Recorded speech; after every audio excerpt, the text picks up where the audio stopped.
ભારત સરકારના રેલવે મંત્રી અશ્વિની વૈષ્ણવ તેમજ પશ્ચિમ રેલવેના મહાપ્રબંધક અશોક કુમાર મિશ્ર દાહોદની ઓચિંતી મુલાકાતે પહોંચ્યા, જ્યાં સ્ટેશન પર સ્થાનિક ધારાસભ્યો તેમજ પ્રતિનિધિઓ દ્વારા ઉષ્માભર્યું સ્વાગત કરવામાં આવ્યું હતું। રેલવે મંત્રી અશ્વિની વૈષ્ણવ તથા મહાપ્રબંધકે દાહોદની મુલાકાત લીધી। રેલ મંત્રી અશ્વિની વૈષ્ણવે દાહોદ રેલવે સ્ટેશન પર ચાલી રહેલા કામોની સંક્ષિપ્તમાં જાણકારી મેળવી હતી।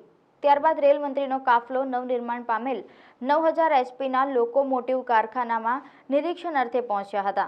આ દરમિયાન ઉપસ્થિત રેલ મંત્રી અશ્વિન વૈષ્ણવે રેલવેના મહાપ્રબંધક અશોક કુમાર મિશ્ર, ડીઆરએમ તેમજ ઉચ્ચ અધિકારીઓ પાસેથી લોકોમોટિવ કારખાનાની વિગત મેળવી હતી। તેઓએ જણાવ્યું હતું કે આ રેલખાનાનું પ્રથમ ફેઝનું ઉદ્ઘાટન થયું છે। કારખાનાનું કામ પૂર્ણ કરવાનું 2024માં લક્ષ્યાંક મૂકવામાં આવ્યું છે। निर्धारित समय में एटले के डिसेम्बर 2024 में 9000 एचपी નું प्रथम एंजिन तैयार थईने भारतीय रेलना पाटा पर दौड़शे। दाहोद में अत्याधुनिक वर्ल्ड क्लास एकदम नई तकनीक के इंजन बनाने का जो संकल्प प्रधानमंत्री श्री नरेंद्र मोदी जी ने लिया है, उस संकल्प का आज एक बहुत अच्छा उदाहरण दिखाई दे रहा है। ये फैक्ट्री जो आप देख रहे हैं, इस फैक्ट्री में ऐसे इंजन बनेंगे जो कि भारत में आज तक ऐसी टेक्नोलॉजी कभी नहीं थी। बहुत तेज़ी से काम हुआ है। 1.5 साल पहले यहाँ पर पूरा मैदान था।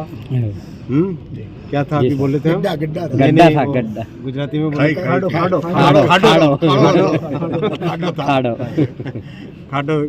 खड्डा था एक। और अब एक सुंदर एक फैक्ट्री दिख रही है। इसका फेज 2 का काम भी चल रहा है तेजी से। भाई, जो काम पहले मेड इन जर्मनी होता था, अब मेड इन इंडिया। दिसंबर 2024 का टारगेट है जी।